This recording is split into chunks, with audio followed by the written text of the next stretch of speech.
Mo kí gbogbo lọ́ba lọ́ba, mo kí gbogbo ládé ládé. Mo ṣe kábíyèsí fún gbogbo orí adé ní ilẹ̀ Yorùbá. Mo kí bàbá wa Ògúnwùsì, Ọọ̀ni of Ifẹ̀, ọba Adéyẹyè, kábíyèsí o. Bàbá Lámídì Adéyẹmí, ọmọ kú tí kò gbọdọ̀ pa, ọmọ àrùn táwọn ò gbọdọ̀ ṣe. Mo ṣe kábíyèsí o. Mo tara bàbá wa Ọọ̀ni of Ifẹ̀, ibi ojúmọ́ ti mọ́ wá pẹ̀lú bàbá wa Adéyẹmí.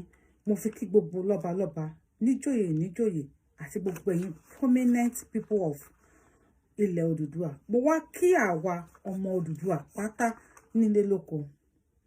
Èyí ni lẹ́tà mi sí gbogbo lọ́ba lọ́ba ní ilẹ̀ Yorùbá. Ẹ má wo ilẹ̀ Odùduwà níran. Tí wọ́n bá lè gbé ọmọ Yẹlé Sowore tó fún ní bail of 20 million naira láì ṣe nǹkan nítorí pé wọ́n jà fún ẹ̀tọ́ ẹ̀, tí wọ́n sì lè mú àwọn Boko Haram tí wọ́n dá wọn sílẹ̀ lọ́fẹ̀ẹ́, Boko Haram tó ń pa èèyàn. Wọ́n ní ajá mọmọ tiẹ̀ fún lọ́mú, ó mọ tèkọ̀ Ìyábùsàn tó ṣe bí òwe o, ẹ̀yin àgbàlagbà.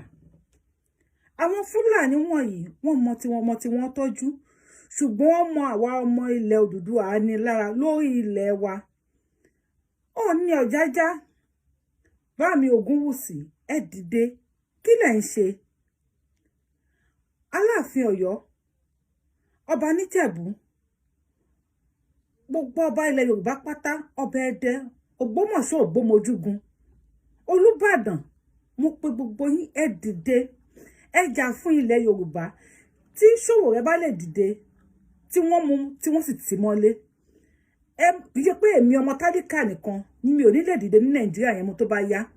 Tó bá yá, àwọn ọmọ tiyín náà wọn ò ní lè jẹ president, wọn ò ní lè jẹ senator. No amount of owó tẹ̀lé kó kalẹ̀ fún wọn. Ẹ rántí pé Abíọ́lá ní owó púpọ̀, ṣùgbọ́n ipò president ló dù tó fi kú sáwọ́ àwọn Fúlàní.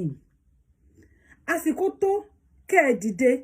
Ẹ wá wà àwọn Ìgbò tẹ́ ń wò yìí, ESN, wọ́n ní supporting àwọn èèyàn wọn nínú bí wọn ò tiẹ̀ ṣe síta.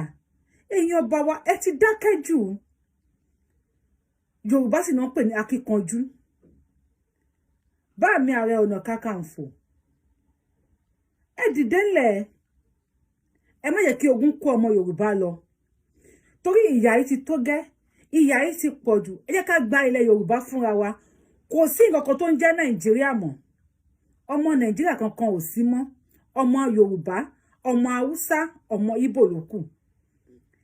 Ṣebí wọ́n tẹ̀ ní pé èèyàn ní máa lẹ́ni nímọ̀sán kó mu kíkan ni. Ẹ̀yin bàbá wa lẹ́ni ta ní nímọ̀sán, ṣùgbọ́n ọmọ Yorùbá ti ń mu kíkan. Nígbà tí Desiani tí ó lè jí owó, àwọn Nigeria president wọ́n tún rí loot owó táwọn èèyàn, ká má tẹ̀ tí sọ̀rọ̀ Abacha.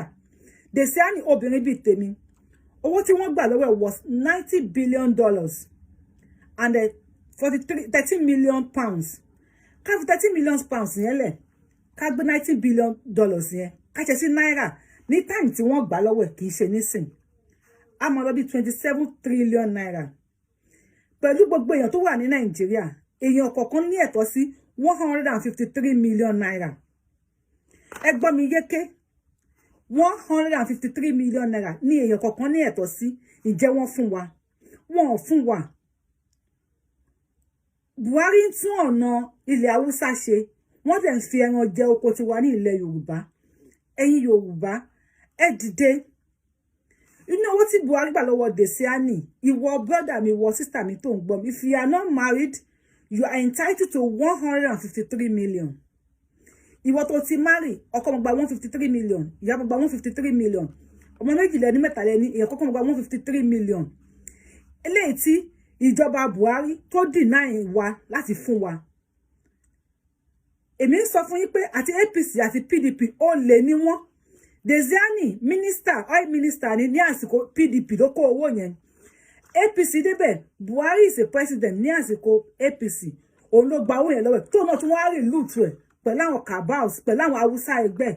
Ẹ̀yin ọba Yorùbá, Sowore tí wọ́n mú, tí wọ́n fìyà jẹ, tí wọ́n tún ní kó lọ sọ 20 million naira. It's a slap on your face, and it's a slap on the entire Yorùbá face.